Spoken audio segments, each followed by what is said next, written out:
Buenos días a todos y lo primero de todo muchas gracias a nuestro ponente, el profesor don José Miguel Gambra Gutiérrez, por haber aceptado la invitación a participar de este sexto Congreso de Pensamiento Católico, Catolicismo e Hispanidad. Continuamos con la segunda sesión de la jornada de hoy, dedicada a la filosofía del derecho, con la conferencia La transformación de la política en España de acuerdo con las directrices de la Iglesia. Antes de ceder la palabra, profesor, introduzco su intervención presentando algún dato de su persona y currículum que pudiera ser de interés en relación con la ponencia. Profesor don José Miguel Gambra Gutiérrez, ya de todos conocidos, hijo de don Rafael Gambra y doña Carmela Gutiérrez, nace en Pamplona en el seno de una familia católica, carlista, de profesores, de la que recibe la religiosidad, el ideario tradicionalista y la vocación docente.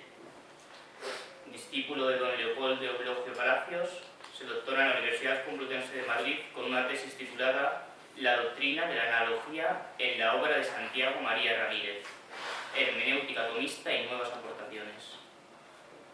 Catedrático de lógica en esta misma universidad durante más de 45 años, imparte lógica aristotélica a sus alumnos hasta su jubilación en el año 2020, poniendo a su disposición un manual de su propia factura, junto con la del profesor don Manuel Oriol Salgado, titulado Lógica Aristotélica.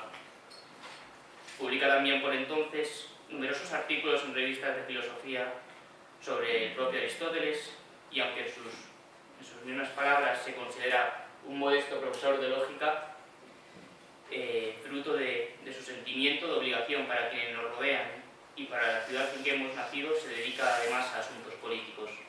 Así, algunos de sus artículos sobre filosofía y política en defensa del orden social cristiano, en las revistas Verbo o en los anales de la Fundación Francisco Elías, o su libro La sociedad tradicional y sus enemigos.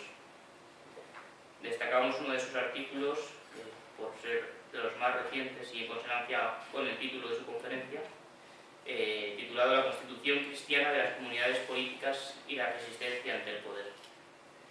Y sin más dilación, pues, agradecidos y honrados por su presencia y compromiso un año más, que ya es el sexto.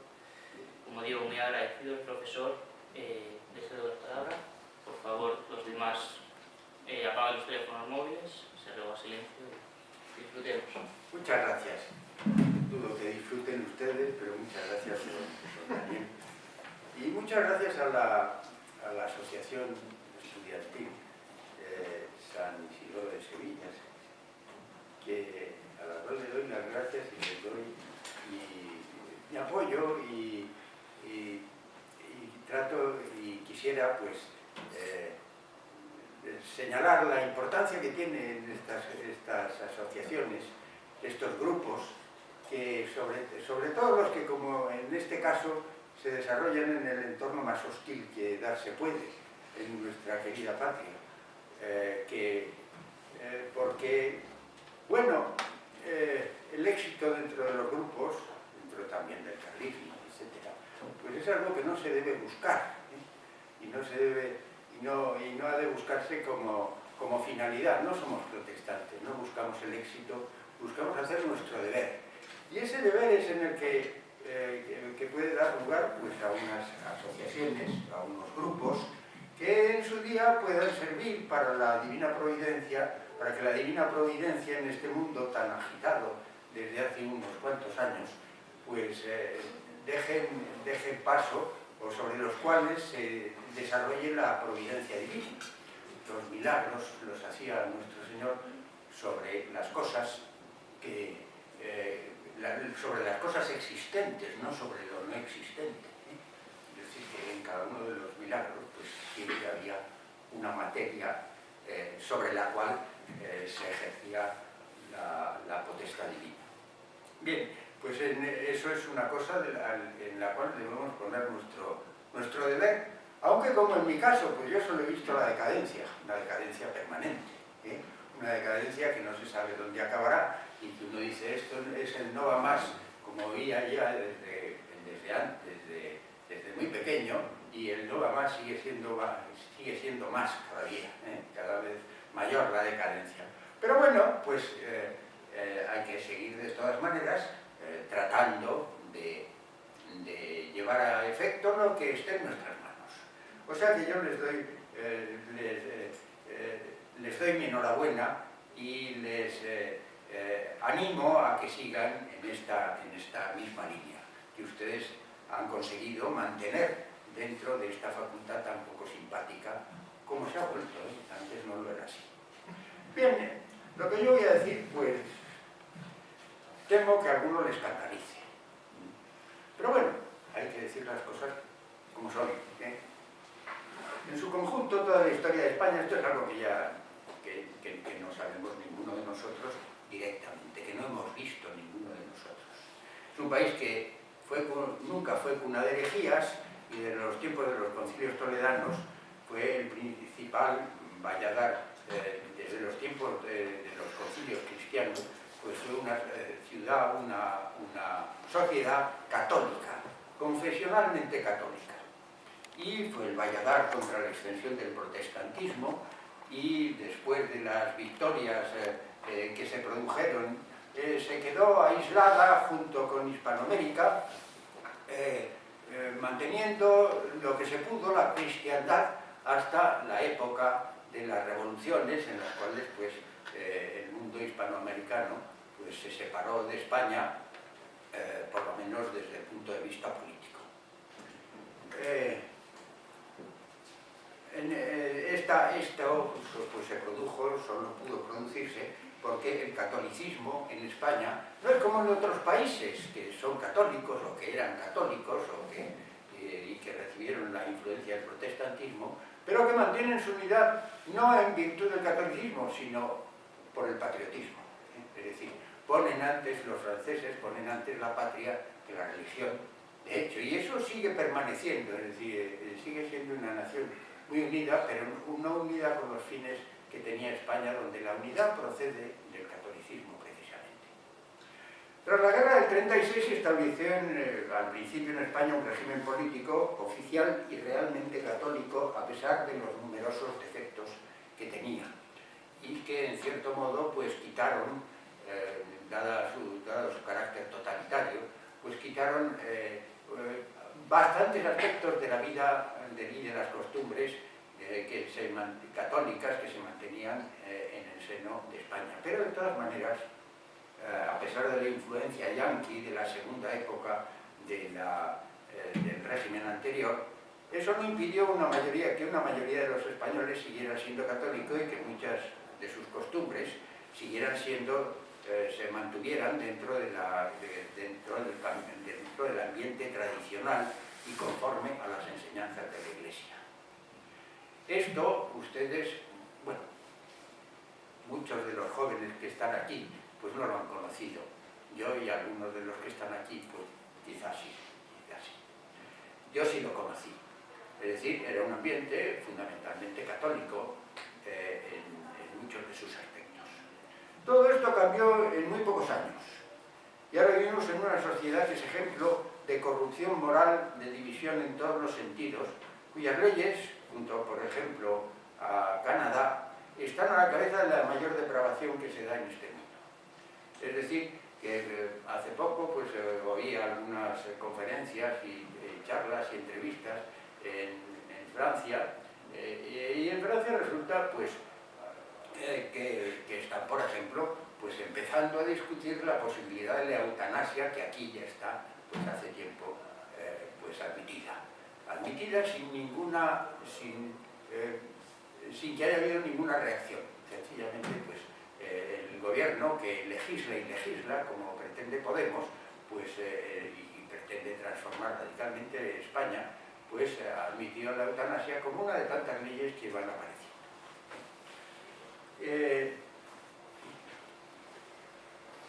Este cambio radical en tan poco tiempo, tan radical y en tan poco tiempo, ¿a qué se debe? Eso es lo que trato de presentar. ¿A qué se debe?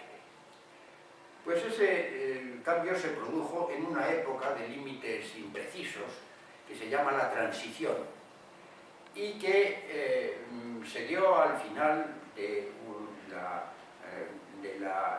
decadencia natural de un régimen político que debía haber sido de suyo transitorio, pero que perduró insensatamente hasta la muerte de Franco. Y eso dio lugar a esa transición, pues algunos las han achacado a la traición de los que le han sucedido, o a otras muchas causas. Al mismo rey Juan Carlos, o llamado rey Juan Carlos, que le sucedieron. Pero en realidad esa transición, en lo que tuvo de esencial y aparentemente irreversible, se debió al Concilio Vaticano II y a su posterior interpretación.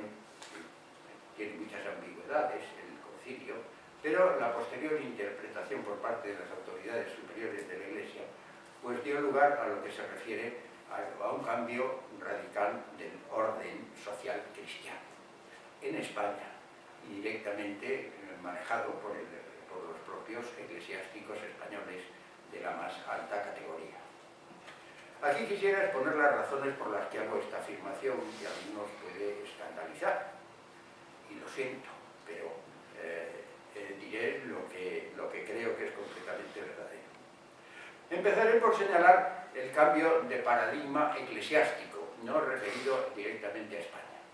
Y para eso pues hablaré, en primer lugar, voy a presentar muy brevemente qué es el liberalismo, que es de donde surge el liberalismo católico, que inspira a su vez una forma de ese liberalismo que acabó al cabo de siglo y medio, digamos, por tener una importancia tal que inspiró en buena parte los documentos de carácter político del Vaticano II y las posteriores transformaciones de ese concilio ambiguo. El liberalismo, tal como lo presentaba Vázquez de Mella, pues se puede definir, el principio del liberalismo se puede definir como de la manera siguiente: toda persona, desde el individuo al Estado, tiene derecho a no reconocer como límites jurídicos de su libertad el dogma, la moral, el culto y la jerarquía católica. La libertad exonera de ese respeto que hay que tener a todas estas cosas. En otras palabras, este principio consiste en dar completa prioridad a la libertad de autonomía, es decir, a la libertad sin límites externos a la misma voluntad de los individuos y de las sociedades formadas de manera arbitraria. Este principio, que señala el origen de la acción humana, se completa con el principio humanista, enunciado por ejemplo por Kant en la segunda formulación del imperativo categórico, que declara a la persona ser naturalmente valiosa por sí misma y ser al mismo tiempo fin de sí mismo, es decir, no debe ser nunca tratada como un medio. A su vez, ambos principios, el principio liberal y el principio humanista, son deudores de una vieja idea gnóstica, que es la idea de que el mundo contiene un Dios inmanente al mundo, que a través de la conciencia del hombre, independiente de toda coacción de las religiones, le empuja a trabajar por el progreso y necesario advenimiento de un futuro feliz, de paz y amor. De estos principios nace lo que se llama el laicismo, que Pío XI, haciendo referencia a la Constitución española de la Segunda República, define como la apostasía de la sociedad moderna que pretende alejarse de Dios y de la Iglesia. Entre las consecuencias de esto se hallan las libertades modernas, es decir, la libertad de cultos, la separación de la Iglesia y el Estado, la prohibición a la Iglesia de enseñar y el resto de las llamadas libertades, de lo que se llaman las libertades modernas, que reducen a la Iglesia a la categoría de sociedad privada y que en la República pues, culminaron con las leyes persecutorias del decreto de congregaciones. La doctrina clásica, por contraposición al liberalismo, la doctrina clásica sobre el orden político y su condena es el segundo paso que vamos a ver.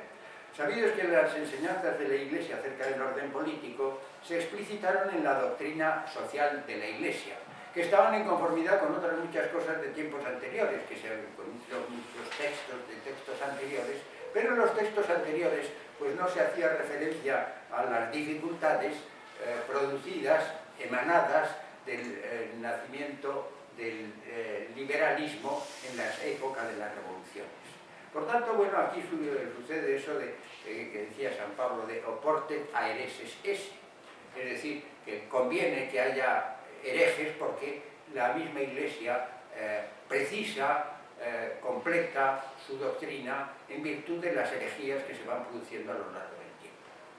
Bueno, pues la doctrina social de la Iglesia, propiamente hablando, es la que surge después de la Revolución y que se desarrolló como crítica al liberalismo. Una parte de esta doctrina social de la Iglesia está dedicada a la recusación de esas libertades modernas de las que acabo de hablar. Como el divorcio, la libertad de religión, de pensamiento, de expresión, de enseñanza, con la consiguiente condena de los progresivos atropellos sufridos por la Iglesia y las sociedades donde se gestaron, como la masonería. Pero como es natural, se centraron especialmente en la razón primera de todas esas condenas de las libertades modernas, que radica en los deberes de todo gobierno para con Dios y la Iglesia, y constituyeron el objeto constante de las enseñanzas pontificias desde la misma Revolución, donde se condenaron, donde ya la Iglesia condenó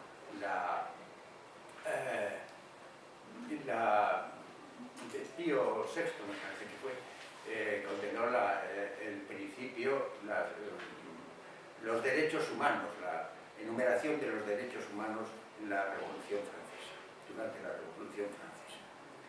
León XIII, en la Immortale Dei, expuso estas ideas sintéticamente, con gran claridad. Dice, el Estado tiene la estricta obligación de admitir el culto divino en la forma con que el mismo Dios ha querido que se venere. Es, por tanto, obligación grave de las autoridades honrar el santo nombre de Dios. Entre sus principales obligaciones se deben colocar la obligación de favorecer la religión, defenderla con eficacia, ponerla bajo su amparo, bajo el amparo de las leyes, no legislar nada que le sea contrario a la incolumidad de ésta. Y Pío XI estableció el fundamento teológico de toda esa doctrina en la Quas Primas, donde determinó en qué sentido se atribuye a nuestro Señor Jesucristo el título de Rey de los hombres y de las naciones. No solo de los hombres o de la conciencia de los hombres, sino de todas las naciones. Cristo como hombre ha recibido de su Padre un derecho absoluto sobre toda la creación, de tal manera que toda ella está sometida a su voluntad. Por tanto, la autoridad de nuestro Redentor abarca a todos los hombres, y en esta extensión universal del poder de Cristo no hay diferencia alguna entre los individuos y el Estado, porque los hombres están bajo la autoridad de Cristo, tanto considerados individualmente como colectivamente en sociedad. En la defensa de esta doctrina, la Iglesia no se anduvo con chiquitas, sino que poniendo todo el peso de su autoridad en la empresa, hizo caer las más terribles condenas sobre sus enemigos. Pío XI, por ejemplo, declaró en esa misma encíclica, lo siguiente: juzgamos peste de todos nuestros tiempos al llamado laicismo, con sus errores y abominables intentos, y vosotros sabéis, venerables hermanos, que tal impiedad no maduró en un solo día, sino que se incubaba desde mucho tiempo antes en las entrañas de la sociedad. Esto fue escrito a principios del siglo XX. Sin embargo, pues estas condenas no pararon a un fenómeno que, bueno, era de esperar, pero ante el cual pues, la Iglesia se mantuvo firme doctrinalmente, que es el liberalismo católico. Es decir, una versión católica de los mismos principios del liberalismo. No presentaré lo que dice Lamennais porque viene a ser bastante parecido, casi igual a lo que mantendrá luego Maritain, que es el que tendrá una influencia enorme sobre la transformación habida a cuentas desde el año 62 en adelante. Lamennais pensaba haber descubierto la ley que rige la historia de los hombres. Entendía que la humanidad, bajo el influjo de la divina providencia, se encaminaba hacia una emancipación del hombre que se lograría por medio de las mismas libertades propugnadas por el laicismo liberal. Es decir, el desarrollo de su vida pues, tuvo unas transformaciones muy interesantes, pero que no es el momento de presentar aquí. A su juicio, esa libertad, la libertad del liberalismo, de las dos doctrinas liberales y del laicismo, conduciría hacia una época de plenitud de la Iglesia. Es decir, estamos ya en la idea gnóstica, hacia una época de plenitud de la Iglesia, donde todos los hombres vendrían a someterse a la suave y pacífica autoridad del sumo pontífice. Todo esto, lo decía, poniendo en práctica la separación de la Iglesia y del Estado y otras cosas de carácter laicista y todas las consecuencias de carácter laicista, que él entendía pues al revés, que tendría unas consecuencias inversas a las que pretendía el laicismo liberal, propiamente hablando. Este liberalismo católico fue condenado, pero se desarrolló a lo largo del siglo XIX y principios, y las dos primeras terceras partes del siglo XX. Se desarrolló y recibió sucesivamente las condenas de los papas, de la manera más radical desde el punto de vista doctrinal o teórico, aunque luego veremos que hay algunas condescendencias por parte de los papas ante las situaciones de los estados que se habían ido convirtiendo uno tras otro a los principios liberales. La corriente del catolicismo liberal fue constantemente condenada por el magisterio, pero logró impregnar la mente de gran cantidad de eclesiásticos. La corriente en cuestión, aparte de las que encabezaron los discípulos de Lamennais, con el obispo Monseñor Dupanloup a la cabeza, englobó una serie de movimientos como el americanismo, que fue condenado por León XIII, el modernismo, el grupo de Marx Saunier denominado Le Sillon, el surco, que fueron condenados ambos por Pío X, el neomodernismo, que fue nuevamente condenado por Pío XII, y eso mismo se sucedió, ya sin sufrir condenas netas, la triunfante tendencia encabezada por Maritain, próxima al personalismo, y también el evolucionismo desmadrado de Teilhard de Chardin. Ya en 1871, Pío IX dijo: «Debo decir la verdad a Francia». Era muy poco después de la revolución que produjo la comunidad.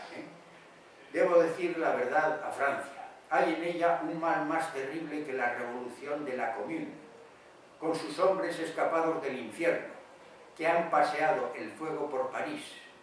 Este mal es el liberalismo católico».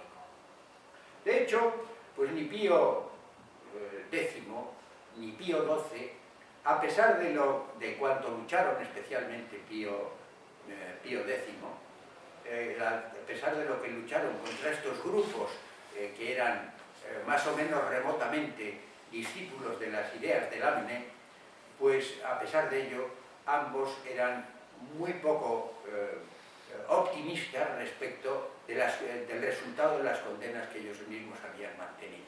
Y vieron que de todas maneras esta corriente, que no es una corriente, digamos, de carácter continuo, de discípulo a alumno, etc., sino que son movimientos aparentemente separados que unos se condenan a otros, pero en el fondo es el mismo. Ya digo que, sin embargo, a pesar de estas condenas de carácter teórico, se produjeron una serie de desfallecimientos, podríamos decirle, en la práctica de los papas respecto de algunos gobiernos con el fin de llegar a una cierta transacción con ellos.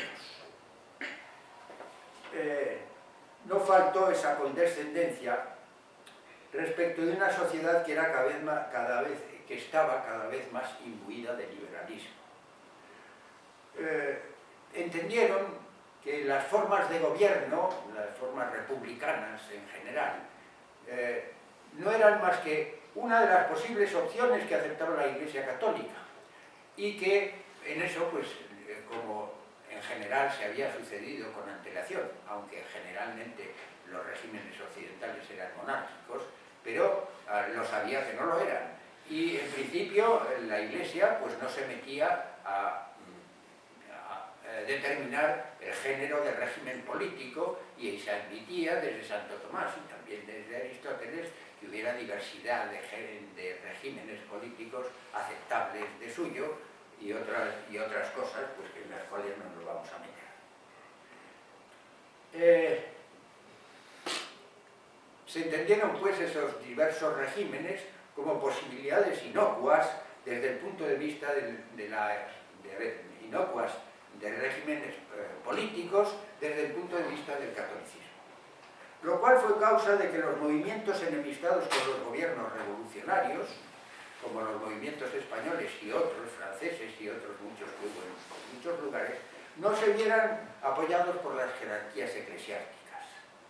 Esas jerarquías más dispuestas a mandar directamente sobre los creyentes, hacían transacciones con los gobiernos constituidos, preferían hacer transacciones con los gobiernos constituidos a condenar a los gobiernos ilegítimos y a ponerse en favor de los levantamientos contra los gobiernos laicistas. Eso sucedió pues, en el caso del Ralliement, en las cuales pues,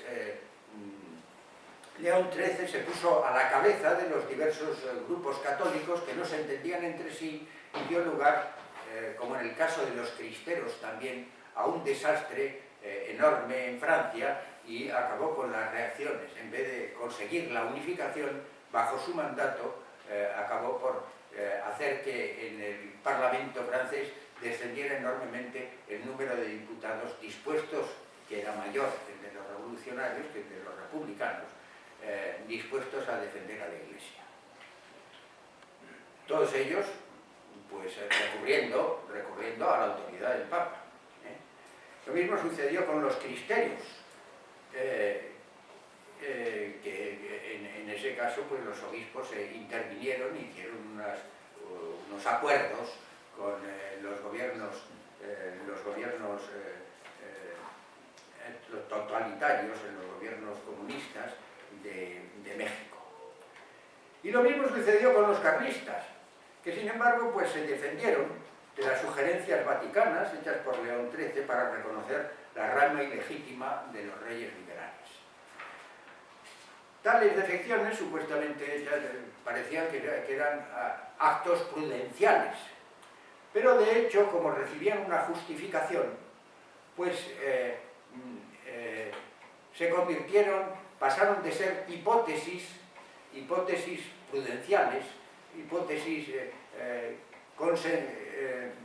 cosas toleradas transitoriamente en unas circunstancias concretas, pasaron a convertirse en tesis permanentemente mantenidas dentro del espíritu de muchos católicos que seguían los dictados de los papas. El triunfo del liberalismo católico esperó durante más de 100 años a la figura de Maritain y de algunos otros, como Mounier, etc. El principal adalid fue Maritain. Maritain mantenía que el hombre tiene dos partes. Lo tendré que resumir muy grandemente. Dos partes, dos polos, dos principios. En el hombre se da el individuo y la persona. La teoría maritainiana, esta teoría maritainiana tiene como finalidad justificar la manera especial en que se caracteriza a la sociedad para que sea a la vez comunitaria y personalista. El fin de la sociedad se halla en el bien común inmanente de la ciudad. Es decir, un bien común que se queda dentro de la ciudad, pero que no es el bien común trascendente.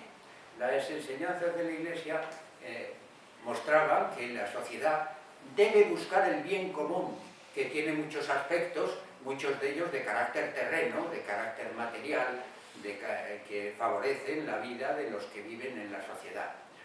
Y que es un bien superior al bien individual y por el cual ya antes del cristianismo decían los filósofos que hay que morir por la patria. Pero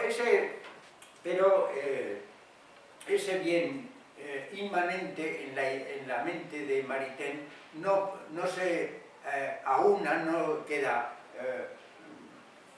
sobrelevado gracias al bien trascendente, que apunta no al bien de la ciudad, sino al bien común del universo querido por Dios y organizado por Dios.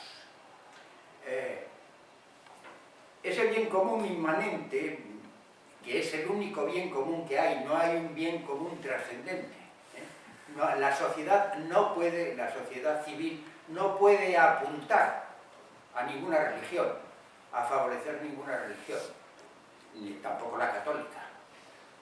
Porque el bien común inmanente tiene que apuntar a un bien superior, pero que no es el bien superior de la sociedad, sino dirigido por el gobierno, sino a un bien diferente, que es el bien individual, es decir, el bien de la persona, que se identifica con el desarrollo de la libertad de autonomía, de modo que la ciudad no solo será comunitaria, de acuerdo en cuanto sociedad que apunta al bien común, superior al bien individual, dentro del terreno, digamos, material o terrestre, sino que también tiene que ser una sociedad personalista, es decir, que tenga como finalidad que ponga a la sociedad al servicio no del bien común trascendente, sino de la persona, de la dignidad de la persona. Puesto que tiene como finalidad el desarrollo de su libertad de autonomía. En otras palabras, la finalidad de la ciudad temporal no debe apuntar directamente al orden del universo querido por Dios, sino al enaltecimiento de la dignidad humana, o si se quiere, a la adquisición plena por parte de toda persona de la libertad de espontaneidad, y solo a través de eso, una libertad de espontaneidad que no es del cristiano, sino que es una libertad de espontaneidad de lo que la voluntad quiere, de lo que surge de la sola voluntad de los individuos. Entendiendo que el hombre, dentro de su conciencia, ejerce, una vez que se ha quitado la influencia externa del Estado y quedando fuera de ella, en su conciencia la persona dará pie a un desarrollo dentro de la sociedad desde abajo, para constituir así, desde los individuos que vivifican la sociedad, desde las personas, mejor, porque distingue entre individuo y persona, las personas dentro de la sociedad la vivificarán y la conducirán en última instancia a una mayor felicidad, a la mayor felicidad de lo que he llamado el gnosticismo moderno. Maritain, efectivamente, en esta idea del gnosticismo, tiene una idea de la historia.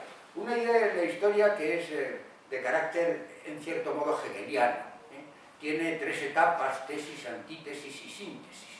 Y en la época, en la Edad Media, en el imperio cristiano, en la idea de un imperio cristiano, pues eso sería una tesis, un tanto ingenua, dice Maritain.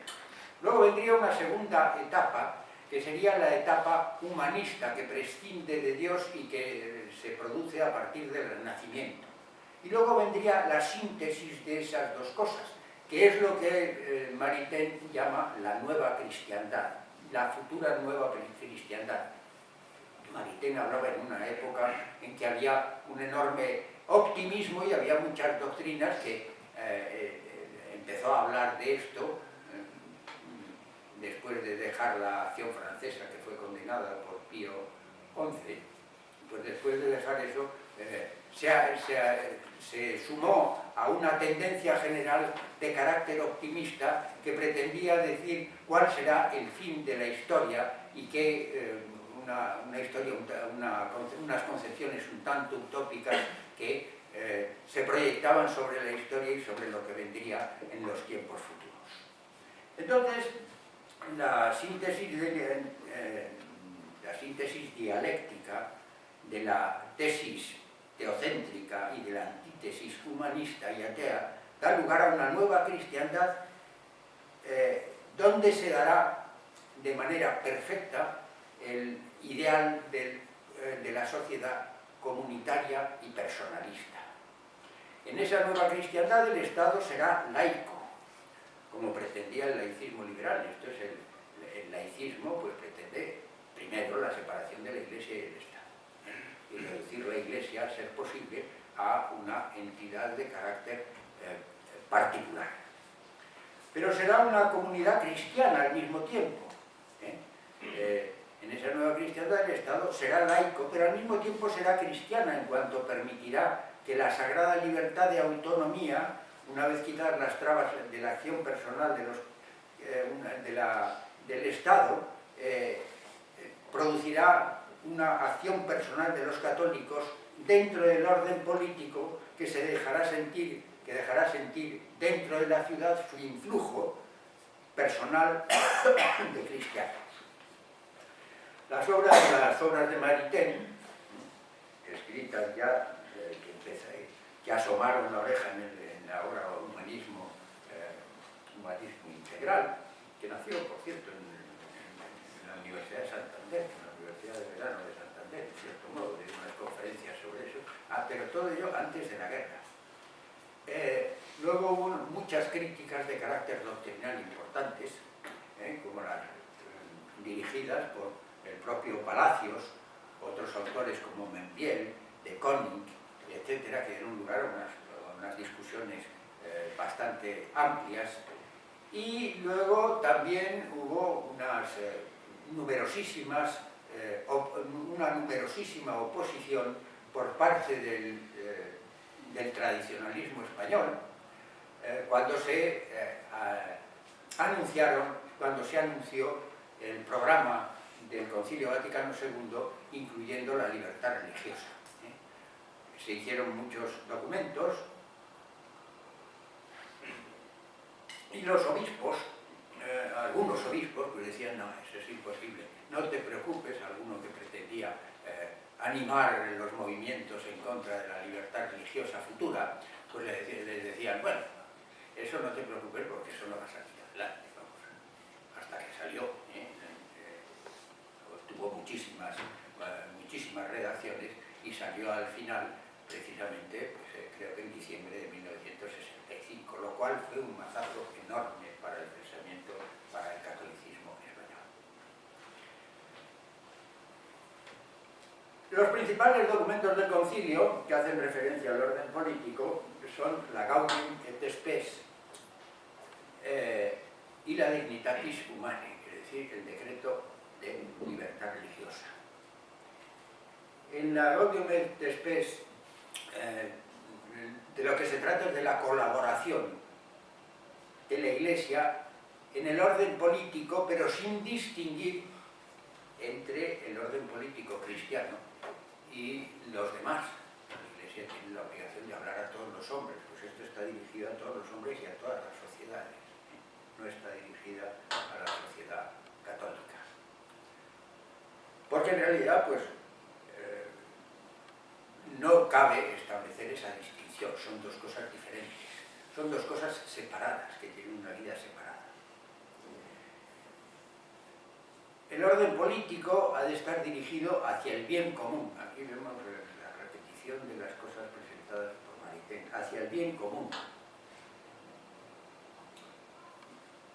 Entendido como bien de la persona, cuya dignidad responde a su carácter de imagen de Dios. Y como tal debe desarrollarse, y esa persona como tal debe desarrollarse libremente, sin ninguna clase de constricción externa. Los derechos humanos, que otrora fueron condenados por Pío VI en tiempos de la Revolución Francesa, se tienen por fundamento de un derecho anterior a cualquier legislación, es decir, no es un derecho basado ni en la revelación, ni en los principios naturales. Se tienen por fundamento de derecho anterior a cualquier legislación, porque son derechos subjetivos que nacen de la persona, cualquiera que sea su condición religiosa. Es decir, que la religión no tiene nada que decir sobre esos derechos humanos, sino acatarlos como algo que, a pesar de que habían sido condenados, acatarlos como algo que está contenido dentro de lo enseñado, dentro de lo que surge de la persona de manera natural.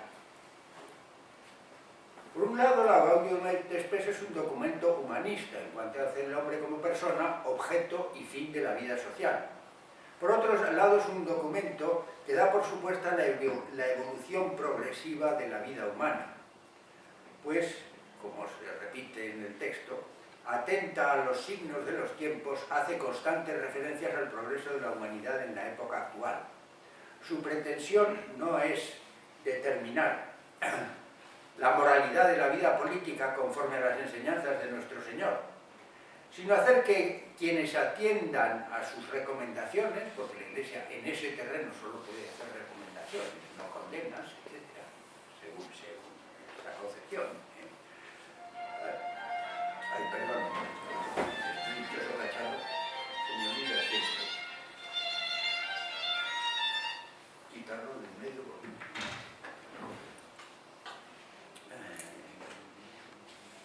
No es función pues de la Iglesia, su pretensión no es determinar la moralidad, por otro lado, no es su pretensión, la pretensión de la Gaudium et Spes no es determinar la moralidad de la vida política conforme a las enseñanzas de nuestro Señor, sino hacer que quienes atiendan a sus recomendaciones respeten la dignidad del hombre y los derechos humanos. No se trata de encaminar la sociedad hacia la salvación, sino de procurar un bien estrictamente mundano que el documento considera intrínsecamente valioso. Sin embargo, aunque no sea función de la Iglesia dirigir moralmente a la sociedad humana para alcanzar lo que antes se llamaba el bien trascendente, pues la Iglesia sí puede y debe facilitar la íntima libertad de la conciencia, eliminando toda coacción religiosa o política que la limite, defendiendo la dignidad de la persona y los derechos humanos inherentes a ellas, de los cuales se seguirán, entiende el documento, la armónica felicidad de las dos sociedades, de la sociedad eclesiástica y de la sociedad civil. La Declaración Dignitatis Humanae, por su parte, sigue las mismas líneas que la Gaudium et Spes. Reconoce el derecho para practicar y extender sin coacción externa las religiones erróneas que incluyen preceptos morales perjudiciales para el orden natural y sobrenatural. Y ese derecho lo funda, como se indicaba en la Gaudium et Spes, en la dignidad humana y en los derechos del hombre, que han venido a sustituir al derecho natural que la Iglesia está obligada a velar, a defender. Este último documento, muy discutido en el concilio y que tuvo numerosas redacciones, contiene unas cuantas ambigüedades que, pues, que dieron lugar a numerosas discusiones. Ambigüedades que no han acabado de resolverse, se siguen discutiendo. ¿Cuál era la pretensión? ¿En qué manera se puede entender todo esto? Si es de manera prudencial, si es de manera hipotética, en cosa que parece pues, que probable o posible, dentro de unas ciertas contradicciones e incoherencias que hay dentro del concilio y que se ven refrendadas en cierto modo porque es un concilio que se declara a sí mismo pastoral. Bien, sin embargo, las interpretaciones desarrolladas por Juan Pablo II y Benedicto XVI y Francisco ofrecen tres principios fundados en ella. En primer lugar, la libertad religiosa, lo que ya antes se llamaba la libertad de cultos. Esa expresión de libertad religiosa es una novedad del concilio.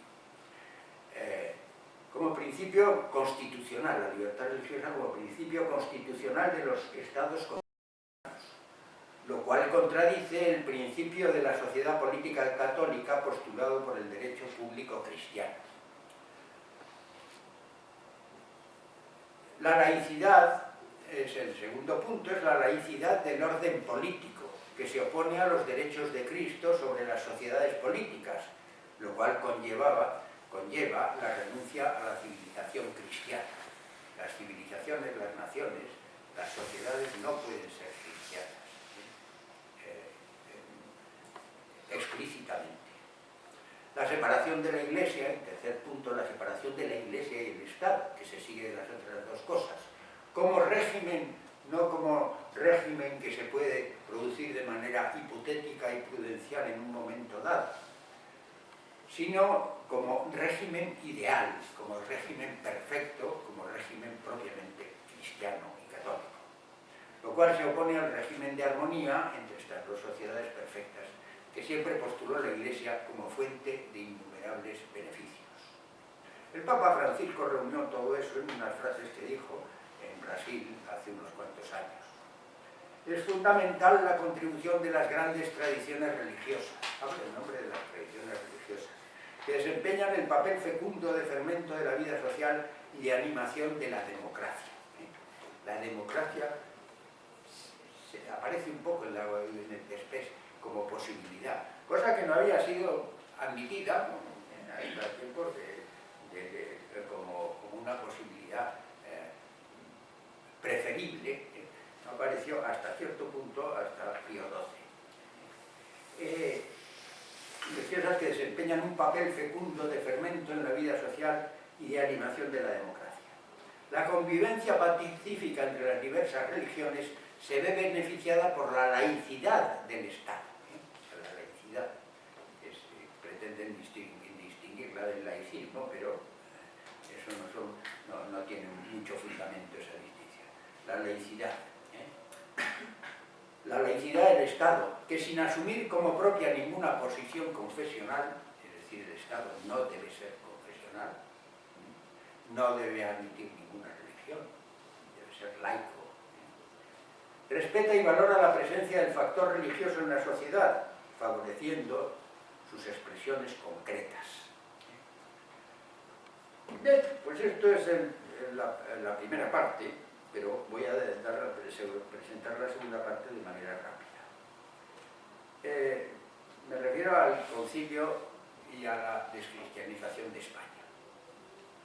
Al comienzo del franquismo no se podía pedir mucho más en el terreno de los principios religiosos. Tenía numerosísimos defectos que tuvieron muchas consecuencias también en el terreno religioso de manera indirecta, pero por lo menos en el terreno religioso pues era un régimen confesional que hizo que volvieran los jesuitas expulsados durante la República, se restituyeron los bienes de la Iglesia, se aprobó la ley del divorcio, de la República y se estableció la enseñanza religiosa oficial, etc.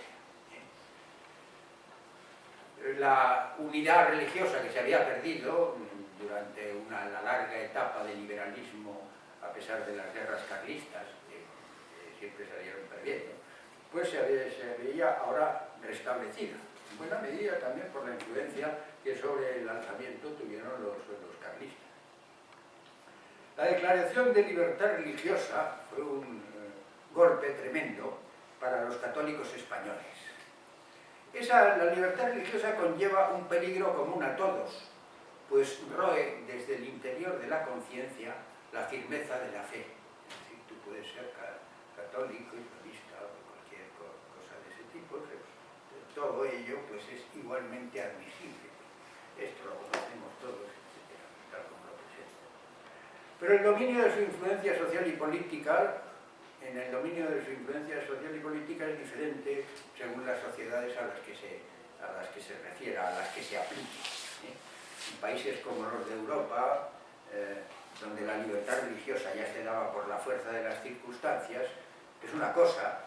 En los países como Estados Unidos, donde la expresión libertad religiosa significa la libertad para los católicos en relación a la persecución de las sectas protestantes, es otra.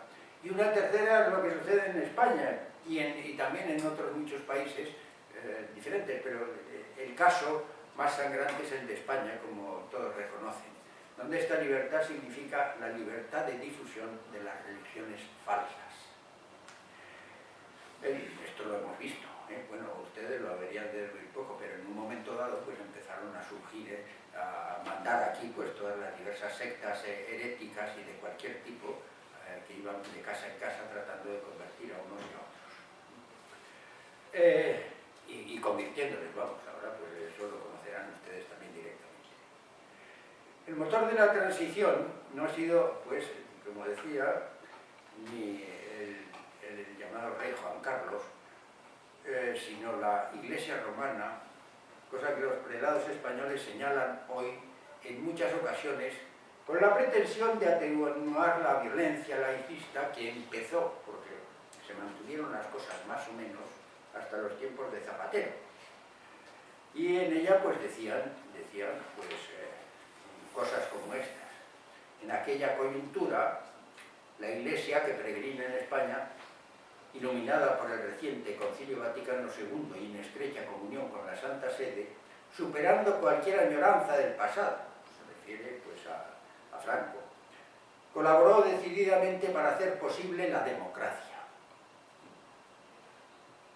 La democracia entendida no entendida como un régimen, sino como una república en su sentido fundamental, es decir, como una república laicista, no confesional, etc., tal como sucederá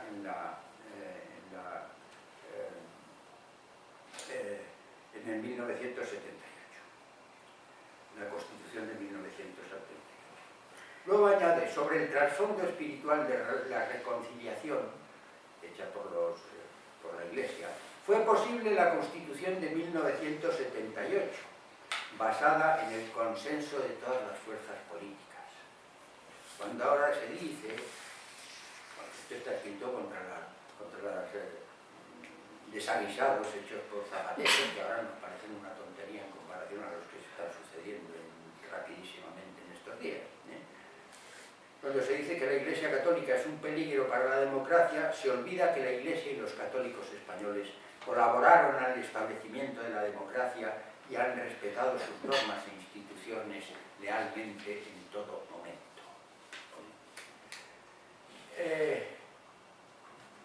El motor de esa transición, ya digo, que es en el fondo, pues en última instancia y de manera teórica y un tanto ambigua, el propio Vaticano II. Los eclesiásticos españoles no se limitaron a forzar al gobierno para introducir la ley de la libertad religiosa, cosa que obtuvieron solo 2 años después de la firma última, bueno, que fue lo último que se firmó que se admitió en el concilio en 1965, muy poco antes de su clausura. Pues 2 años después consiguieron que introdujeran en España la ley de libertad religiosa. Yendo mucho más allá de eso, y de la letra del concilio, dirigieron todo el movimiento que acabó con la aprobación de la Constitución de 1978. Es una situación un tanto paradójica, pues los eclesiásticos utilizaron todos los resortes de propaganda y de enseñanza que una sociedad católica tradicional concede a la Iglesia para dirigir esa sociedad hacia un régimen constitucional, laico, supuestamente neutro, pero evidentemente anticatólico. Veamos las reacciones de las distintas partes de la sociedad tras la Dignitatis Humanae, la sociedad española tras la Dignitatis Humanae. La conferencia episcopal produjo una unificación de la disciplina común de la actividad pública de la Iglesia. Eliminó a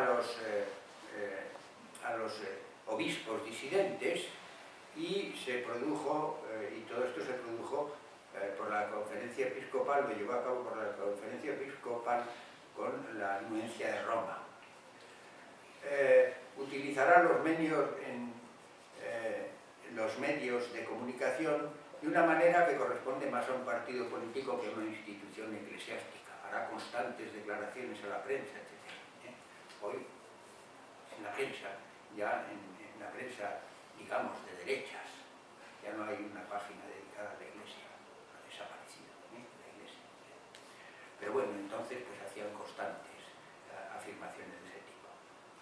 Las líneas de la conferencia, de la acción de la conferencia episcopal, o de los obispos que la dirigían, han sido las siguientes. Utilizaron sus prerrogativas para influir sobre las autoridades civiles con el fin de introducir un régimen democrático y obtener una completa separación de la Iglesia. Bueno, eso lo hemos visto.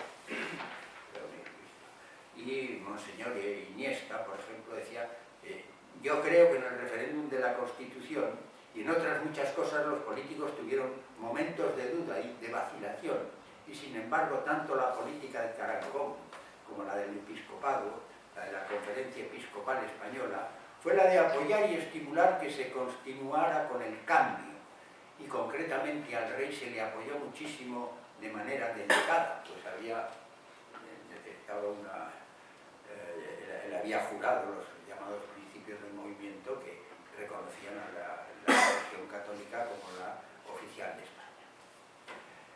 En otras palabras, ellos mismos declaran que los obispos sostuvieron moralmente a estos políticos y a esta ley. Utilizaron por otro lado su autoridad sobre el pueblo mayoritariamente católico para prefigurar los grupos que iban a consolidarse como partidos con representación parlamentaria ya después de 1978. Impidieron que los católicos, es decir, la mayoría del pueblo, pudiera agruparse como tales en una formación política. Y prefirieron que se insertaran en otras organizaciones cualesquiera. Esto fue llevado a la práctica, esto lo reconoce Monseñor Guerra Campos, lo dice Monseñor Guerra Campos en su día. Esto fue llevado a la práctica por un doble juego que consistía, de una parte, en defender la libertad de los católicos que trabajaban en partidos no católicos y de desaprobar a los partidos católicos, que eran sucesivamente pues, denostados por Tarancón. El Vaticano no hizo nada para limitar la interpretación extrema por su lado, visto lo que han dicho los obispos a través de la conferencia episcopal. El Vaticano no hizo nada para limitar la interpretación extrema del concilio. Todas estas cosas no son cosas que estén directamente dichas por el concilio de manera suficientemente clara e inequívoca. El concilio tiene muchos equívocos. Al contrario, el Vaticano manifestó repetidamente una animadversión profunda contra la España tradicional. Pablo VI regaló a Turquía las banderas de Lepanto y condenó al mismo tiempo las guerras de religión. Atacó una y otra vez a los discursos, en 1974, los discursos del régimen franquista, al paso que sistemáticamente arrinconaba a los obispos que no se plegaran a las directrices, cosa de la cual se ocupó el nuncio español, Monseñor Zadar. Por su parte, los grupos de católicos tradicionales, otro aspecto, otra segunda parte de la sociedad, ya poco poderosos en virtud del mismo régimen vertical, pues se vieron en la perplejidad de tener que elegir entre la obediencia, la ciega obediencia a lo que se decía en un concilio pastoral y lo que se decía en el Vaticano, o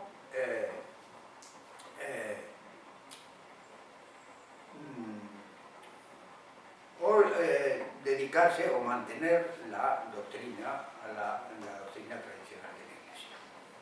Es una situación dentro de la conciencia en la cual pues, se vieron muchísima gente, los tradicionalistas pues, y otros, pues, a fin de cuentas, pues decidieron, yo no pienso, yo obedezco. Ya lo habían dicho siempre, por ejemplo, la libertad religiosa que los reyes carlistas y los vicepresidentes de las diversas organizaciones carlistas condenaron siempre, de acuerdo con la Iglesia, iba inmediatamente unida a la obediencia al Vaticano, al Sumo Pontífice. Y ahora hay que elegir una cosa y la otra. Se encontraron así. La mayoría pues, lo que hizo fue, de acuerdo con una costumbre inmemorial en España, obedecer al Vaticano II, al Vaticano, a los papas. Este mismo espíritu de obediencia ciega es el que, sin duda, está en la base del fracaso de los partidos tradicionales. No solo no salió ningún partido tradicional, porque no querían que existieran partidos de carácter católico, que se dijeran católicos. Ninguno salió elegido mínimamente, tuvo representación parlamentaria, ni siquiera la democracia cristiana. Porque querían que desde dentro, es la idea mariteniana de la vivificación de la sociedad, para que fuera católica, pero desde abajo, desde la persona, cuya autonomía como católicos, pues iría transformando la sociedad hasta convertirla, según las ideas de Lamennais, en una sociedad sometida al Papa. Bueno, esa es la situación. ¿Y hoy en día en qué situación estamos? Pues bien,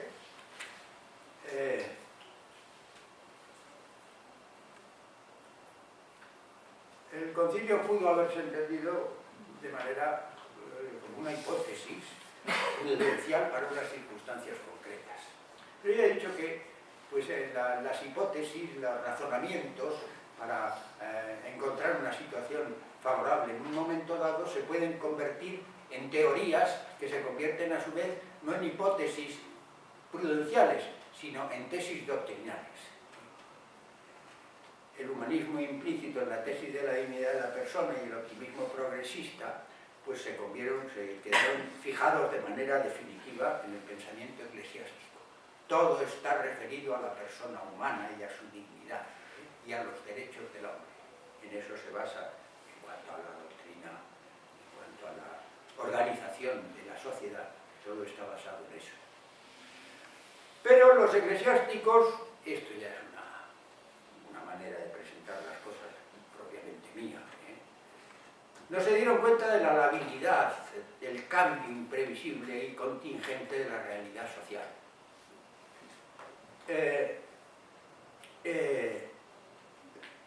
Porque el principio liberal señala cuál es la fuente de la organización social, es decir, la libertad de espontaneidad, lo que sale del hombre, que supuestamente, desde el punto de vista del liberalismo católico, está inspirado desde dentro por la divinidad. Se sea católico o no se sea católico, se esté bautizado o no, se sea de una religión o otra. Hay una influencia del Dios inmanente. Bueno, eso nos dicen desde luego los eclesiásticos. Eso dice de dónde sale, pero no dice hacia dónde va como organización concreta. Es decir, el mundo basado en la libertad de espontaneidad puede ir en una dirección, y después de la Segunda Guerra Mundial pues iba en la dirección americana. Seguimos en esa dirección en Europa, en esa dirección americana oficialmente, pero puede ir dirigida hacia otras muchas cosas, porque la voluntad dice de dónde sale, la espontaneidad dice de dónde sale la acción política, pero no se dice hacia dónde va. Cuando el concilio aprobó la Dignitatis Humanae ya estaba en marcha el proceso del llamado posmodernismo, que acabaría con todo lo que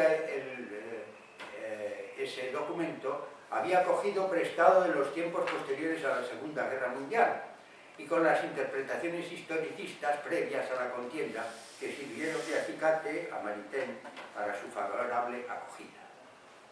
En nuestros días ha desaparecido todo el optimismo que estaba detrás de eso, que preveía un milenio de felicidad terrestre evidenciado por el desarrollo científico. Todo eso aparece muchas veces repetido en la Gaudium et Spes. El ecologismo y el presunto cambio climático, pues por un lado han dado al traste con esa visión progresiva de la historia y de la técnica, y a la vez la historia de la humanidad se ha convertido, según el posmodernismo, en un relato interesado que ha sido gestado por los poderosos. La desaparición de la historia y la conversión de la historia oficial en un relato que es hecho en el fondo por los poderosos, porque la vida, eso pues es verdad, se puede ver desde muchos puntos de vista y tiene muchísimos e infinitos aspectos. La historia no es una ciencia, trata de lo singular, no es propiamente hablando de una ciencia. Entonces se puede ver de muchísimas maneras, lo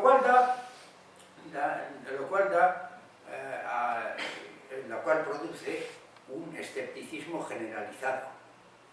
A ello siguieron otros relatos que han fundado las minorías identitarias, dando lugar a comunitarismos victimistas de carácter práctico, lo que se llama el movimiento woke, que reclaman los derechos de las mujeres, de los obsesos sexuales, de las diversas razas, de las diversas civilizaciones, de los inválidos, de los que tienen algún defecto o que oficialmente se consideran defectuosos, pues todo ello se hace patente, a mi juicio, en el reconocimiento no de los derechos humanos universales, que hoy se hace, sino de los derechos humanos de las mujeres, de tales o cuales miembros del grupo LGTBI, de los que tienen unas razas que no sean la blanca, de los otros, y de los otros son derechos universales, como diría en la lógica del pensamiento liberal, son derechos humanos universales, no derechos humanos de esto o de otro. Y esos grupos no se preocupan de la coherencia, sino que son de carácter práctico. Lo que quieren es que el Estado les proteja. Y eso se ve muy claramente con mirar los gobiernos, no solo el español, sino esos gobiernos dominados por las élites de los peores, como los que sucedemos ahora. Y esos son utilizan estas minorías identitarias, esas comunitarias, con la finalidad de mantener su poder. Utilizan a unos y a otros para formar gobiernos, etc.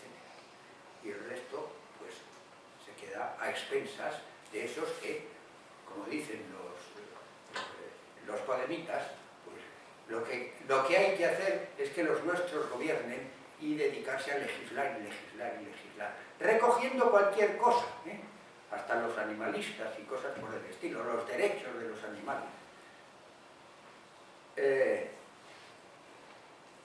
Dejando esto, hoy vemos cómo los eclesiásticos siguen persiguiendo la ampliación de los principios fundamentales de la sociedad haciendo sínodos sobre la familia, sobre la colegialidad y otras cosas que proceden también de la nueva concepción de la sociedad desde el último concilio. Quizás sin percatarse de que la dignidad de la persona, los derechos humanos y la mirada puesta sobre el mundo liberal, que en todo eso no hallarán ya nada de los signos de los tiempos que estaban siempre preocupados por observar en la década de los 60. La supuesta profundización en las raíces católicas que producirían una confluencia de la Iglesia con el mundo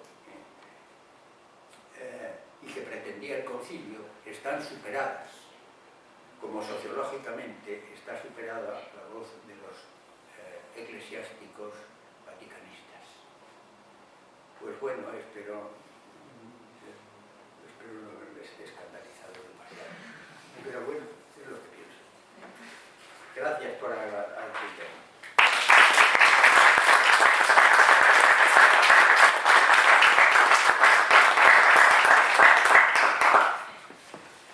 Bueno, ahora vamos a abrir un breve turno de preguntas.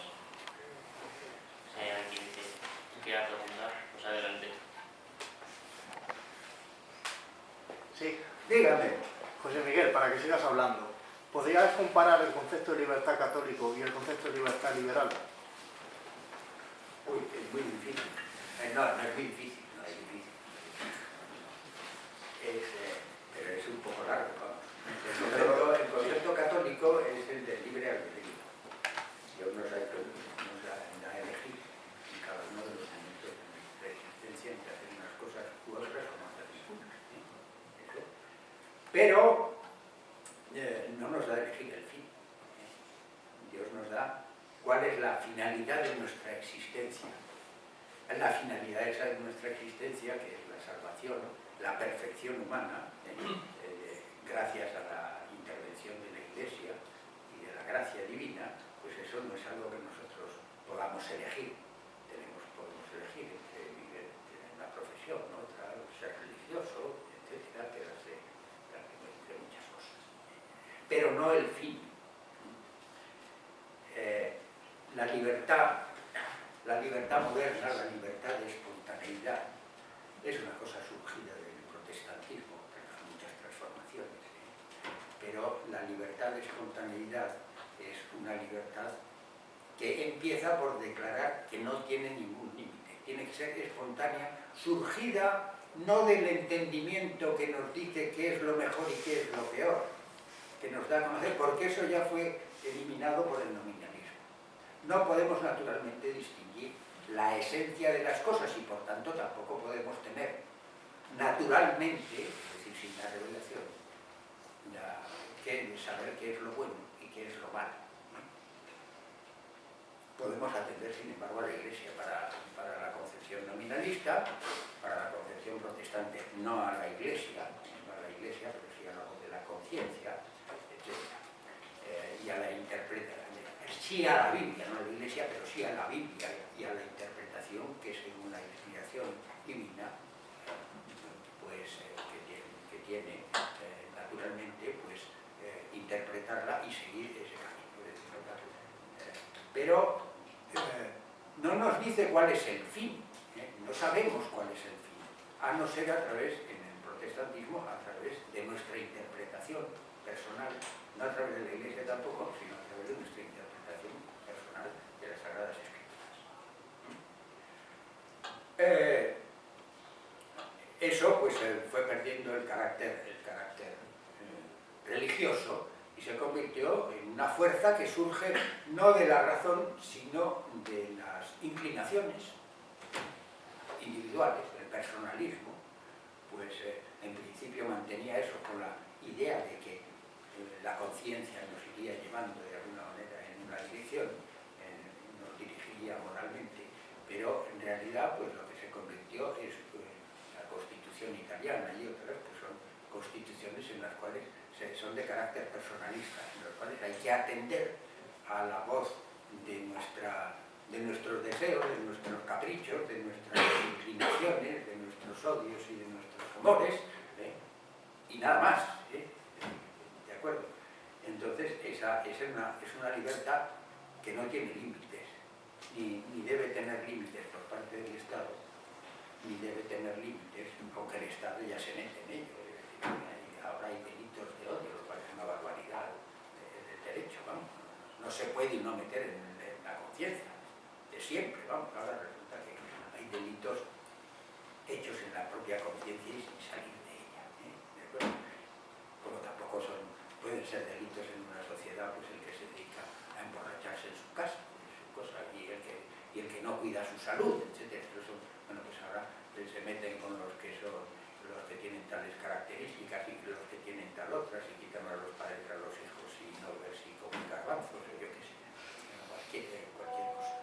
Bien, pues en ese caso se entendía que la libertad es la pura indeterminación intelectual de la voluntad que se manifiesta a través de los deseos o de las finalidades para obtener la felicidad que uno quiera. Ya en tiempos de Locke, pues eso era una de las razones. La religión es una cosa de cada uno y cada uno tiene que buscar la felicidad de la manera que quiera. Eso para justificar la organización convencional de la sociedad, la constitución, la formación de constituciones que son pactos entre los hombres. No sé si me he conseguido explicar. Sí, ahí no hay fin porque no hay el entendimiento, no puede dirigir eso, solo la voluntad, o los deseos, las inclinaciones. ¿Hay alguna otra pregunta? Diga. Yo tenía una pregunta respecto a lo que ha comentado sobre Maritel, de la transformación de la sociedad desde el catolicismo desde abajo. Quería saber qué opina usted sobre las llamadas misiones de caridad actualmente, si usted considera que son impotentes en cuanto a la crisis del catolicismo actualmente o si tienen algún tipo de esperanza. Hombre, yo estoy hablando de la organización política. Se refiere usted a las ONGs, ¿no? Algo así, ¿no? Bueno, no, ONGs no, o sea, misiones de caridad. Bueno, las obras de caridad, la Iglesia sigue manteniendo las obligaciones que tiene cada una de las personas, etc. Los católicos siguen diciéndoles. La Iglesia, los eclesiásticos, ¿no? Lo que se han preocupado pues, es de la familia. Un terrible fracaso. Y luego, pues, han protestado sobre otras cosas sin obtener el más mínimo éxito. Porque se han olvidado, bueno, lo que algunos tradicionalistas llaman las guerritas, las pequeñas guerritas. Muy importante defender, es prioritario, es importantísimo oponerse al aborto, completamente importante. Pero no se puede uno oponer al aborto si no se opone uno al sistema que establece el aborto. Porque procede de la libertad de espontaneidad de las mujeres. Ni tampoco se puede uno oponer a la eutanasia, porque procede de la voluntad de los que tienen la vida. Y por tanto, pues, es cosa suya, etc. Las guerritas, bajo un paraguas de leyes, que son de carácter republicano, de carácter liberal, en el sentido más fuerte de la palabra, no se puede mantener. Usted mantenga ¿Por qué las familias se forman y se meten dentro de un Estado a lo largo de la historia? Como fuera, no como un pacto, desde luego, pero no fueron pactos, esto es una estupidez, pero como fuera. ¿Por qué se reunían? Porque no podían vivir ellas solas. ¿Qué sucede si nosotros nos ponemos a defender ya el divorcio ya no dicen ni pío los eclesiásticos? Pero luego sobre todas las otras formas de supuestos matrimonios, de organizaciones, de educación de los niños, etc. Podrán decir muchas cosas. Hicieron, ya no hacen nada. Hicieron unas manifestaciones que no sirvieron absolutamente para nada más que para divertir al gobierno de Zapatero y otros. Entonces, pues, se hizo una declaración sobre las obligaciones morales, en las cuales, pues, es uno de los textos que he citado, en los cuales los obispos decían que ellos habían contribuido muchísimo a establecer la Constitución neutra y en realidad anticristiana de 1978, a introducir la democracia y otras cosas más. Y entonces pues los mismos gobernantes pues se mantuvieron un relativo y remoto respeto hacia la Iglesia Católica, quizá porque lo que sucedió en el Concilio Vaticano II fue que dejó perplejos a todos los liberales, a todo el mundo que quería ser liberal, de acuerdo con la égida de Estados Unidos después de la Segunda Guerra. Y se encontraron con la sorpresa de que la Iglesia tenía un enorme poder a lo largo de todo el mundo. Se extrañaron muchísimo de que la Iglesia en última instancia pues admitiera eso, admitiera la libertad religiosa y otras cosas, ¿no? A Franco le estaban permanentemente los apoyos de todo tipo que recibió Franco en la segunda época, pues estaban constantemente diciendo que tenía que dar libertad religiosa, en el sentido americano, pero no lo consiguieron hasta que de pronto fue la Iglesia misma la que estableció la libertad religiosa y España se vio poblada de todas clases de sectas que vinieron pagadas para convertir a muchos. Y ahora se ven, ve alrededor. Yo tengo algunas personas que ayudan en mi casa que son de origen hispanoamericano, todas ellas. Las hay que son más o menos religiosas, pero son de sectas diversas, evangelistas, mormones, testigos de Jehová, cosas así, ni uno católico, y les vive en el mundo. Entonces, pues ya no sé a qué le estaba contestando, pero las obligaciones que la Iglesia sigue manteniendo es que mantenemos la caridad y tendremos que mantener una fe, pero todo el terreno de la organización política, sin la cual la misma Iglesia que exigía ser apoyada, ser reconocida y apoyada por los estados, sin eso, pues, y proclamando eso precisamente, y admitiendo las conferencias con diversas religiones, etcétera, pues todo eso, además de quitar la fe, pues le quitan mucho del poder a la Iglesia.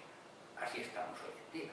Yo les decía que era una España católica, es decir, que había una unidad católica, que era muy raro ver a personas, lo sabía indudablemente, pero hubiera personas que se declararan ateas, que no eran con los sacramentos, etc. Todo lo demás hay que seguir, evidentemente, con ello. Pero nunca, siempre diría esa reflexión, nunca hay que defender las cosas que no están de acuerdo con el pensamiento tradicional. En última instancia, ¿qué hay que hacer? Eso es lo que yo diría. Mantener la enseñanza de la Iglesia clarísima y no ambigua, anterior al Concilio Vaticano II. Es muy fácil. Por tanto, no se pueden defender públicamente, no se puede admitir públicamente, no se puede sostener esa doctrina. Dígame, bien. Gracias, compañero. Gracias. Sí, muchas gracias por la conferencia. Y yo tenía una pequeña duda que yo creo que a muchos nos queda, que es qué soluciones actuales quedan para la comunidad política, porque yo lo que veo es que las opciones pueden ser o plantar cara favoreciendo pues las instituciones intermedias como la familia que median, o otra opción que no sé hasta qué punto puede parecer buena sería pues aceptar lo que por desgracia es obvio, que ya no existe esa unidad cristiana católica, y recluirse en pequeñas comunidades, que no significa renunciar a la hispanidad y al catolicismo, sino protegerse. Entonces, porque el Estado-nación ya está podrido, y yo creo que aunque se llegase a intentar cambiar algo desde arriba, van a venir todas las élites internacionales, globalistas y masónicas a evitar cualquier cambio, y es que ni siquiera el propio Vaticano va a favorecer una comunidad política tradicional. Entonces, ¿estaría bien esa solución o qué se podría hacer? Bueno, y esas dos tendencias es meterse en casa y o formar una comunidad, ¿no? El comunitarismo de Dredd, ¿no? ¿Cómo se llamaba? La opción benedictina. Claro, benedictina, eso no es lo que hay que hacer. No es lo que hay que hacer. Nosotros tenemos que ir a por todas, sin el más mínimo complejo. Es que, claro, nos unimos a otros, no vamos a ir a por todas cada uno por su cuenta, sino que nos unimos a otros en la medida en que podemos, pero sin constituir una comunidad. No podemos irnos al campo a comprar unas casas y tratar entre nosotros, etcétera, no, porque eso es una exclusión, eso es en el fondo protestante. No, nuestra preocupación son todos los hombres españoles primero, bueno, primero los de nuestra familia, tenemos que empezar por nuestra familia, por nuestros vecinos, por los demás, pero sin constituir por eso una comunidad. Podemos protegernos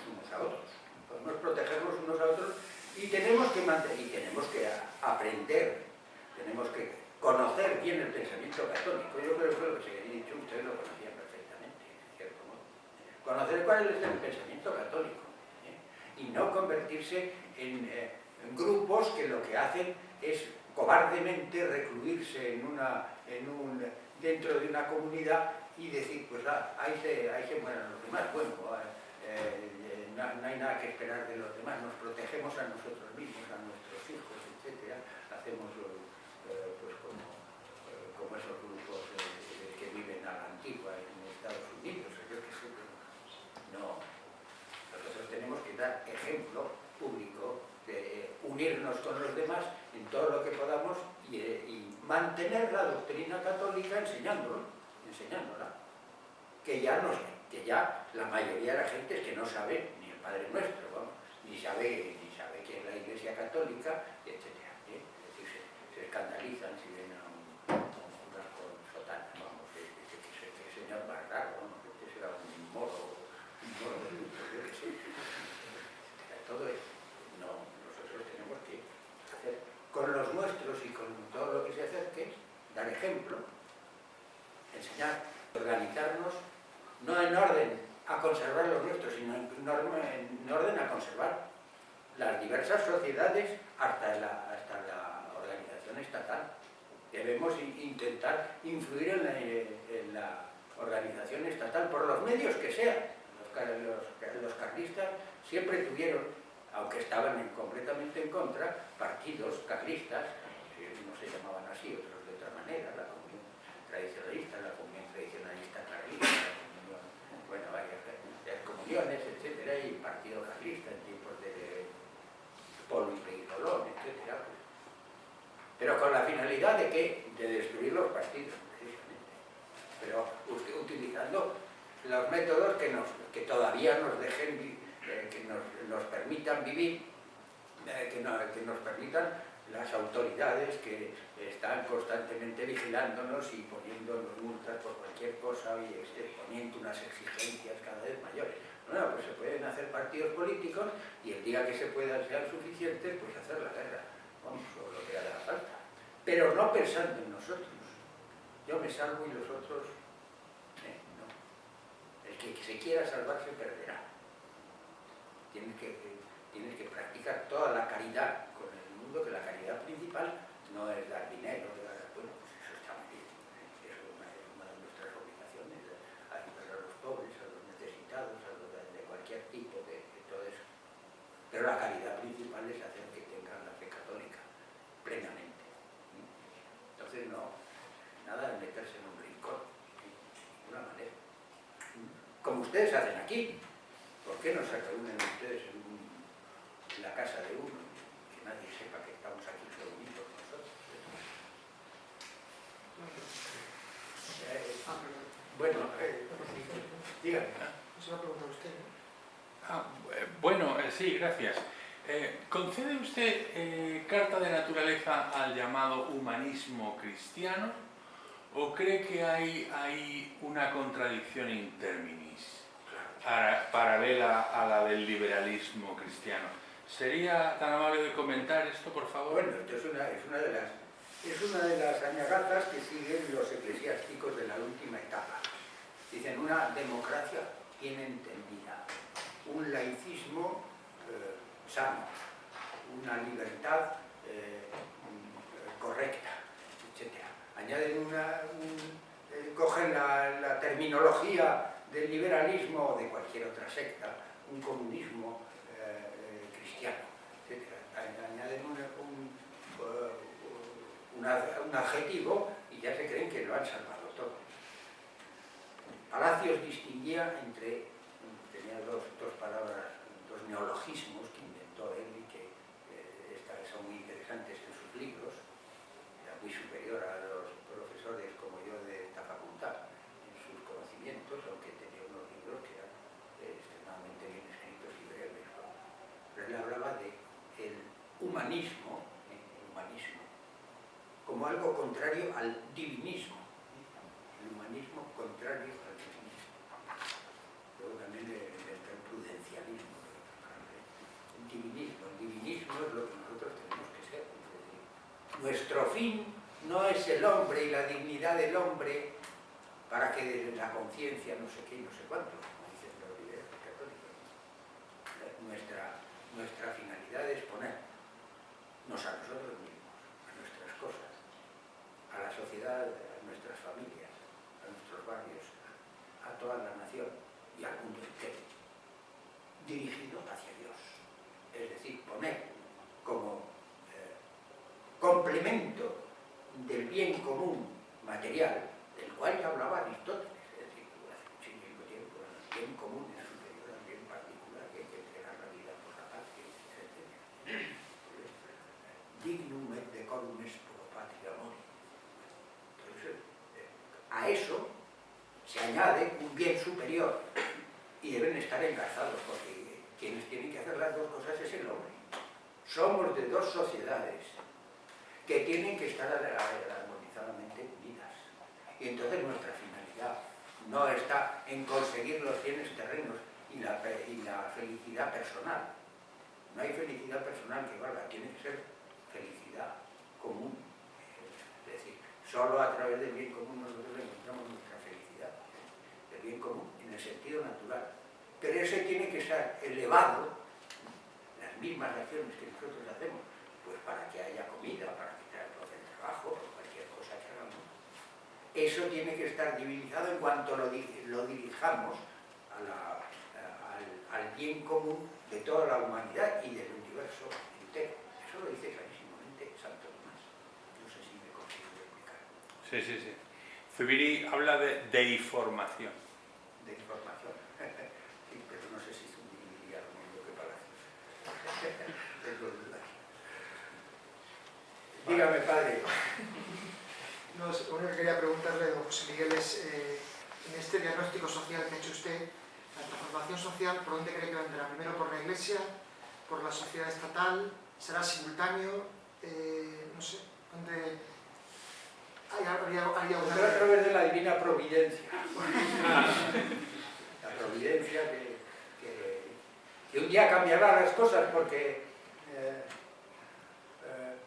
la Iglesia perdurará siempre. Hoy está apagada, escondida, desnaturalizada, en cierto modo, los eclesiásticos, no la Iglesia, los eclesiásticos. Don Hernando de Larramendi, que antes de la guerra del 36, decía que el liberalismo católico tenía ya mucha influencia y decía, por entonces, en el año 34, por ahí, decía, y no me extrañaría nada, de seguro que ya hay una serie de personas que están queriendo meterse y introducirse dentro de las jerarquías eclesiásticas. Lo preveía en aquellos momentos. Y bueno, pues ¿qué ha sucedido? ¿Cómo podemos explicar que la Iglesia, que nuestro Señor dijera que las puertas del infierno no prevalecerán contra ella? Y era Pablo VI que dice que el humo de Satanás se ha metido por las ventanas del Vaticano. ¿Cómo es posible? Mire, es que no sabemos nada. Sabemos lo que tenemos que hacer, cada uno. Bueno, sabemos lo que vendrá. No sabemos lo que vendrá. Pretender conocer el futuro es un mal para el católico. No sabremos, no lo sabemos ni lo sabremos. No lo sabemos ni lo sabremos. Que es que las cosas no quedarán así. Lo que sí quedan es que es el fin del mundo, que también es posible, es posible. Pero si quedan y luego serán las grandes batallas o lo que sea, que parece una apocalipsis. Pero lo que sí sabemos es la historia sagrada, que tendrá al final una época de perfección. ¿Cómo se entiende eso? Como milenio, no como milenio, los milenaristas. Yo al menos me desentiendo de eso. Hay que hacer lo que hay que hacer, pase lo que pase. No creer ser listos, como han sido listos también papas anteriores al Vaticano II, que querían ser listos y dominar. Los fracasos eran tremendos. Hacer razonamientos que iban a resultar bien. En ser listos, en hacer razonamientos para justificar y para intentar saltarse las normas, para el razonamiento tal, siempre es muy malo. Lo que hay que hacer es lo que hay que hacer. Luego ya veremos lo que pasa, porque no sabemos lo que pasa. Hay que ponerlo en manos de Dios, ya está. Ocúpate tú de ello, como decían algunas de las oraciones de un discípulo del Padre. Decirle a nuestro Señor Jesucristo, no sé lo que va a pasar, ocúpate tú de ello, hágase tu voluntad. Ya está. Pero hay que hacerlo, y no esperar nada aquí, ningún éxito aquí. A lo mejor lo tienen, a lo mejor lo tienen ustedes, ¿no? Pero a lo mejor lo tienen ustedes, o no, pero tiene que estar la simiente ahí. Es importantísimo lo que ustedes hacen aquí, en el sitio, uno de los sitios más difíciles que darse puede en España. Es importantísimo. No dice, no hay grandes cantidades de personas que no. Pero se sigue así. Y yo no pongo como ejemplo de nada. Sigo así desde siempre. No he tenido que convertirme a nada. Nunca me he tenido que arrepentir de he tenido que arrepentir de demasiadas cosas de mi vida, pero no de lo que pensaba o iba a decir. Otros se convierten, etcétera, tienen el enorme mérito de convertirse. Yo no lo necesité y nunca he sentido la necesidad de convertirme a nada, porque la Iglesia ya nos lo había dicho con toda claridad. Hay que hacer eso, y ustedes tengan confianza de nuestra obligación, tener confianza y esperanza. Pero no esperanza para que nosotros un día podamos ir presentarnos como grandes vencedores, no. La esperanza en la voluntad divina. No sé si le respondo. ¿Por dónde va a venir? De la confianza. Vendrá por la confluencia de las dos cosas. La confluencia de las dos cosas, claro, que hay que estar la sociedad. Una sociedad y la otra, la eclesiástica. Pero sobre la sociedad eclesiástica, pues nosotros no podemos hacer nada. Nosotros podemos hacer algo en esto. En la otra lo pueden hacer ustedes. Nosotros. No sé qué les parece, pero siempre tenemos que dar apoyo a los sacerdotes que mantengan y darles mucho apoyo, y lo que sea, y dinero, y lo que esté en nuestras manos, de todo. Pero nosotros no vamos a cambiar las cosas en la Iglesia misma. Bueno, muchísimas gracias, profesor. Pues gracias por su paciencia a todos ustedes. Les pedimos un aplauso.